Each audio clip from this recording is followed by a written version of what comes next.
Ayan, niligo tayo guys. Ginamit ko na yung shampoo guys. Ang lambot niya sa buhok. As in, hindi siya nakabalakubak. No. Tinry ko na siya. Nag-try ako almost 4 days na. So, ang lambot niya sa buhok.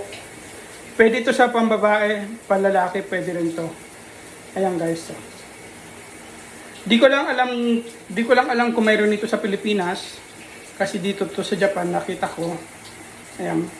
So maganda sa buhok guys, malambot sa buhok. Maganda sa buhok. As in yung hindi tulad nung binibili ko dati na shampoo na worth of 2,000 yen. Pag ginamit ko siya kahit may conditioner na matigas pa rin sa buhok. Matigas yung buhok ko. At ngayon, shampoo pa lang siya. Wala pang conditioner. Ang lambot na ng buhok ko. Yan, try nyo guys. Pambabae at panlalaki to. Hindi ko lang alam kung pwede sa bata to. As of now, pang adult lang munang masasuggest ko sa inyo. Maganda siya, hindi nakabalukubak. Try nyo lang guys.